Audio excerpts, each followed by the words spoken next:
Teve ontem também no Congresso, mas no Senado, foi o ministro da Agricultura, Carlos Fávaro, na Comissão de Agricultura do Senado, para falar sobre gripe aviária. Vamos ouvir. Só para você ter noção, ontem nós estávamos com 21 casos em investigação, hoje estamos com 11. 10 casos foram dados negativos. Nós tivemos 2 granjas comerciais com suspeita e os 2 casos foram negativos. Hoje temos uma granja, acho que em Antagorda, no Rio Grande do Sul, que está com suspeita, com toda tranquilidade, nós estamos montando o mercado. Mas eu posso assegurar com muita tranquilidade aqui que este foco está contido. É isso, o ministro muito mais otimista. Ontem teve um novo foco em Minas Gerais, uma ave silvestre, não foi numa granja comercial, mesmo assim o governo do estado decretou estado de emergência sanitária animal, o que é comum, o que é de praxe nesses casos, mas pediu para que os mercados e as pessoas não se assustassem, não há motivo para pânico, porque medidas rigorosas serão cumpridas. Até agora, como é que a gente está, né? 24 países deixaram de comprar carne de frango do Brasil, outros 13 suspenderam importação apenas do Rio Grande do Sul.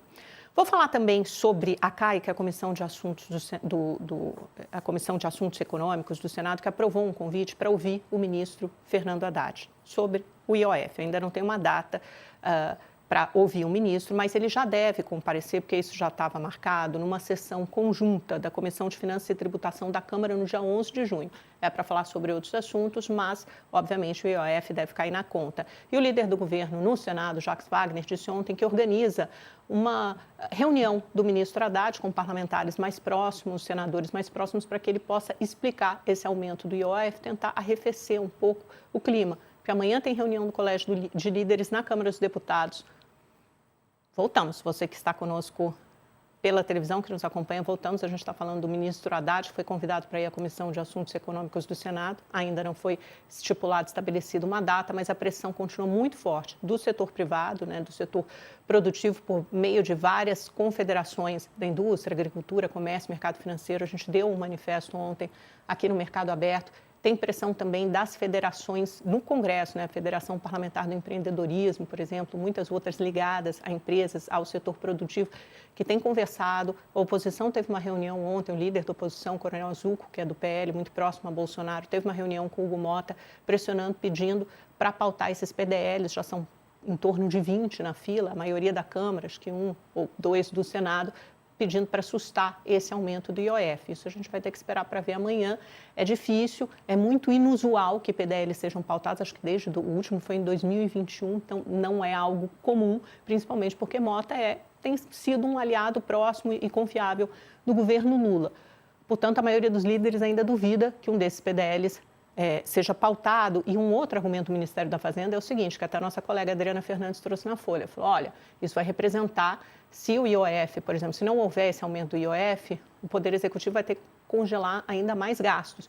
E isso vai cair no bolso dos parlamentares, porque representaria um congelamento de 12 bilhões de reais em emendas parlamentares. Então, essa tem sido uma carta usada pelo Poder Executivo para pressionar o parlamento.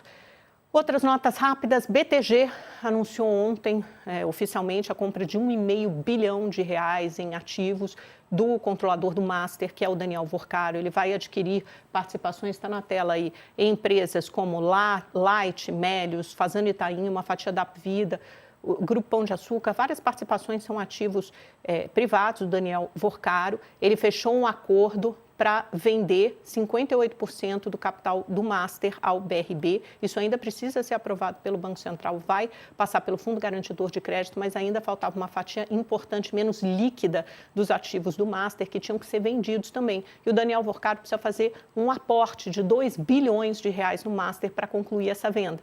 Agora ele consegue uma parte importante disso com esse R$1,5 bilhão na venda de ativos pessoais para o BTG de André Esteves, né? Ele liquidou parte do patrimônio pessoal e conseguiu um empréstimo também de cerca de R$4 bilhões com o Fundo Garantidor de Crédito, o FGC, para honrar compromissos. Vocês lembram que o Master, por exemplo, vendeu muitos CDBs com taxas muito mais atrativas e vantajosas do que a média do mercado. Eles vão vencer agora e precisam honrar esse compromisso. E um último último recado aqui no UOL, tem a Azul, nossa colega Mariana Barbosa deu. A Azul entra com pedido de recuperação judicial nos Estados Unidos, expõe fim àquelas conversas de fusão com a Gol. Vai ter um aporte da United Airlines e da American Airlines, dependendo da participação que essas companhias ficarem. A Azul pode eventualmente se tornar uma empresa americana, Chapter 11. A Gol acaba de sair, está saindo agora do Chapter 11. A Latam também já teve nisso, na recuperação judicial nos Estados Unidos. E o processo na Azul deve levar em torno de 6 meses a 1 ano.